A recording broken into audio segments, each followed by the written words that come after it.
The exhibit 4, which I showed earlier, you sent that to the Kirks and um, said that that was an order that they needed to follow. Isn't that correct?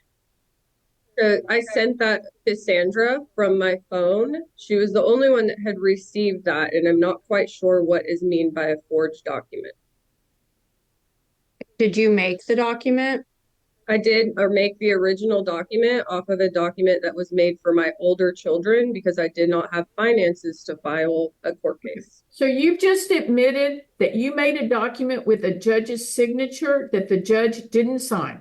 No, ma'am. I made the SAPSER on my own, and if the document that was sent to Stephen had something from the other children's document, that would have been that. I did not use that same document with any police officers. I don't understand a court order.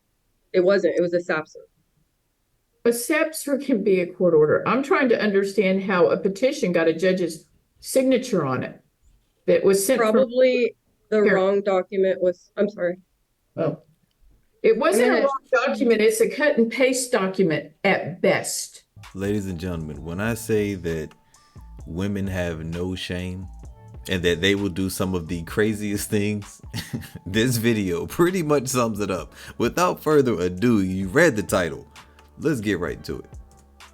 In your affidavit, you allege that CPS removed the children from your home due to abuse allegations by your deceased husband. But if you review the CPS records, that's actually not correct. Isn't that true?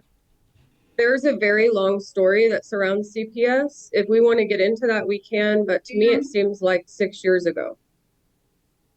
Just answer the questions again. Just please. Okay, it was not due to allegations. It started because of abuse from my husband that was deceased to my two older children.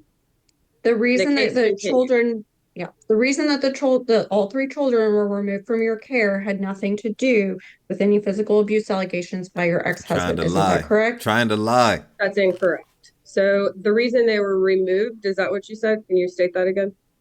From the CPS case that occurred in 2017, all three children were removed from your care, and you allege that that was because of physical abuse allegations by your deceased husband. That's not actually true. I'm sorry. No, ma'am. The CPS case began because of that. They were removed because I was dealing with severe depression after going through that while being in doctorate school and just having a child. In that CPS case, you ended up losing conservatorship of your two older children for a period of time. Isn't that correct? Yes, ma'am. Okay. And you allege that Mr. Kirk refused to drug test in that CPS case, but a review of those CPS records will reveal that he actually did drug test when CPS asked him to. Isn't that correct? Yes, ma'am. He did drug tests, but which after he left to Houston and CPS consistently tried to objection non-responsive. Sustained. Okay. This is okay. You listen to the question. Yeah, they go talking too much. We've already said CPS 6 years ago. That's not going to determine this jurisdictional issue. So we stop it. We don't need to go there. And that, Ms. Blankenship, I'm going to say the same thing to you if you get back there. I mean, I want to know, this is about when the lawsuits were filed in the kid's home state. This is not about the merits. The merits will be taken up by whichever court has jurisdiction. Understood, Your Honor. Miss, you state in your affidavit that he absconded and kidnapped Lila in August of 2023, but that isn't correct, right? He left with the child in June of 2023. Late June to early July. Yes, that date is incorrect.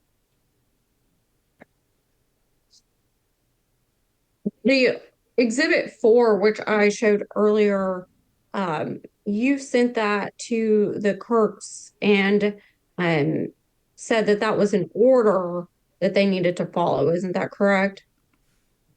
I sent that to Sandra from my phone. She was the only one that had received that, and I'm not quite sure what is mean by a forged document. You don't know what a Did you make the document? I did or make the original document off of a document that was made for my older children because I did not have finances to file a court case. So you've just admitted that you made a document with a judge's signature that the judge didn't sign. No, ma'am. I made the SAPSER on my own. And if the document that was sent to Stephen had something from the other children's document, that would have been that. I did not use that same document with any police officers. I don't understand a court order. It wasn't, it was a SAPSER. A SAPSER can be a court order. I'm trying to understand how a petition got a judge's signature on it that was sent Probably the Here. wrong document was, I'm sorry. Oh, it wasn't a gonna- wrong document. It's a cut and paste document at best. It's It not was sent to his phone from my phone, and I did not make that into a forged document. I'm going to show you what's been marked as Exhibit 4. Are you suggesting that this document was a document that was actually used in your other two children's case? So I used the template from another document that was used in my other children's case.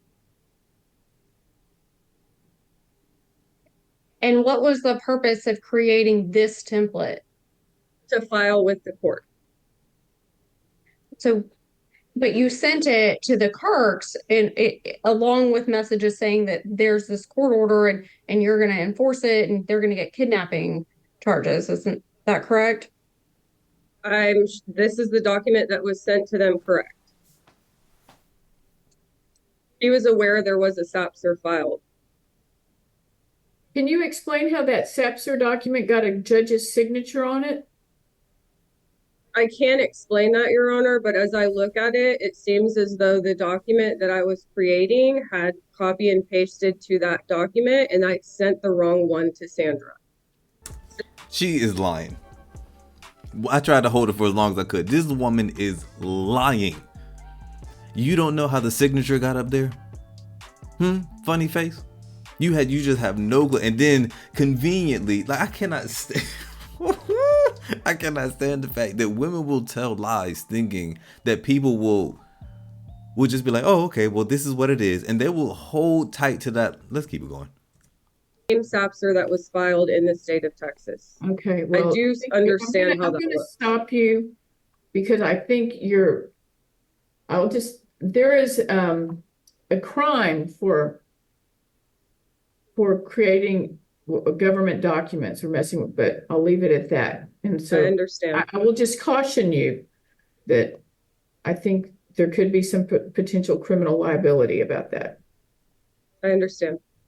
So I had bought her an iPad to keep her location. He began shutting off that iPad. I started to see their living conditions. And then I started to get calls from family whenever his phone was off. So I sent a private investigator out to locate him. And then I located him and saw that he had some very extreme drug use going on, and Lila was being completely neglected. Okay, neglected. So you hired the PI. How did you get Lila back at that point? So at that point, I went out to visit. Steve was extremely erratic. I'm not quite sure what he was using, but I was able to talk with him and kind of get an agreement that Lila would come back with me while he would get better. But Ms. Flockley, you tried to bring the child back. When you allowed Stephen to take her, there, as has been said, there's no court orders in place.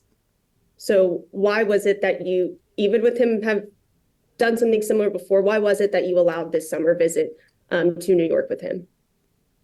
He had worked for the last year and a half to try to get that time with her. And I was also under the false pretense, realizing that he was not on the birth certificate, that he would not be able to just pick a child up that he had no right to and take off with her. And have you made any preparations for Lila in your home for her hopeful return? And that's subject to relevance. Sustained.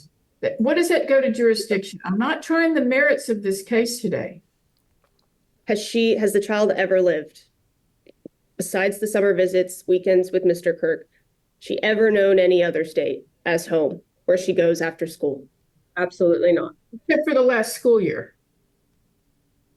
Right? when we were unable to Hold retrieve her. on, that's a yes or no.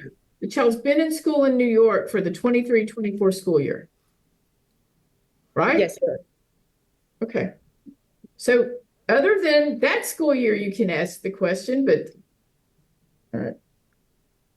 Go ahead. When the school year started in 2023, Mary, after you hired us, we filed a ex parte temporary restraining order, correct? Correct. And then we had an order extending that TRO just 2 weeks later. Correct. And we had two orders for a writ of attachment signed by Judge Iserloh, and I believe it was Judge Iserloh.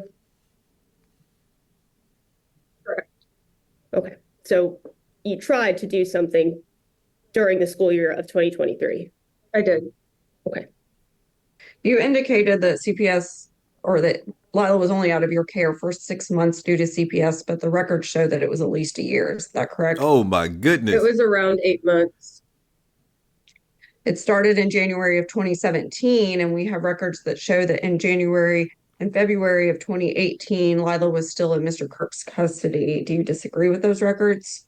I do, because Lila was never permanently removed from me. He removed her. Of course she disagrees. This woman is a habitual liar, and nothing's gonna happen to her. She just admitted to a felony, which is tampering with court documents and also forging somebody's. That could be used as a forgery of a judge's signature, and then the judge just said, let's just move past that. If there was a man who would have done it, they would have sent somebody to his house to shoot him. He would have they would have sent somebody to his house to give him a 10-man salute and shoot him in the back of the face. Houston, and whenever he decided, he just brought her back because she was no longer part of the case.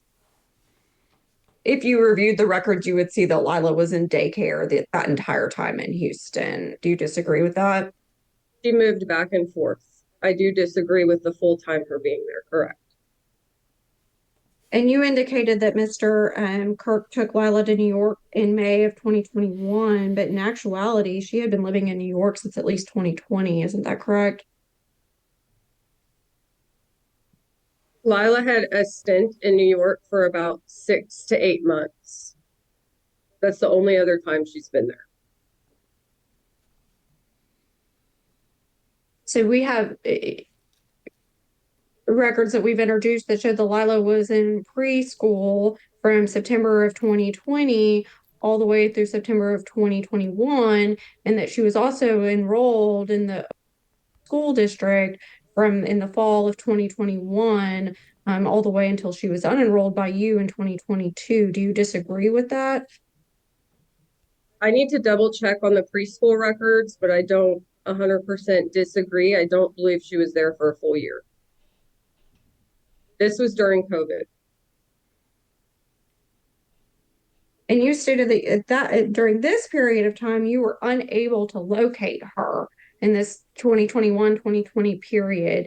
And you ultimately found Mr. Kirk in Oswego, but you knew that that is where his mother and his family lived, and that that's where he had previously resided. Isn't that correct? Correct. He shut off all communication. His family was there, but I had no idea where Steve lived after the first 6 months where Lila and I talked daily. So from 2020 to 2022, you're stating you had no idea where he was and you weren't able to go get her even if you wanted to. Is that correct? No, not from 2020 to 2022. After 6 to 7 months of him being there, that's whenever he cut communication as he was struggling with his own addiction issues. So 6 to 7 months after he would have been there, see if they were there, and we have shot records and daycare records that show she was there in September of 2020. 6 months would have put you in March of 2021, but you didn't go up to go get Lila until May of 2022. Isn't that correct? I had visited her once in November for the holidays. And then after all of that communication cut off, yes, I came back after I located where he was living and came to pick her up. But for the period of 2022 until you say that he cut you off, you were fine with Lila living with him. Is that correct? I was, because we communicated daily and it was in the middle of COVID and travel was not conducive at that time. But you were able to go up and visit her? In November, when things settled down, yes. You you indicated that you were blocked from both Stephen and Miss Kirk's phones, but it's accurate that you were only blocked from Miss Kirk's phone. Isn't that correct? Yes, Miss Kirk refused to give me Stephen's phone number until she blocked me, so all communication had to go through her. And have you had the opportunity to speak with the attorney that's been appointed for Lila in the New York case? I requested from Steve and Sandra their information, and I tried to also talk to the court to get her information. I was told that I cannot obtain her information, and Stephen told me that I should not be speaking to her. But the question is, have you spoken to No, her? ma'am. Okay, not all that other stuff, just have you spoken to her? Okay, thank you, ma'am. Anything further, Miss Blankenship? Any other evidence? Man, this lady is a bona fide liar. I'm still stuck on the fact that she self-snitched on herself about forging court documents and signatures. And nothing, she didn't even get a fine. But it must be good being a lady, I'm not gonna lie. Guys, if you like this video, click this one on your left. If you loved it, then you're gonna click this one on your right. That's it for today. Y'all have a blessed day, and I'll see you on another one.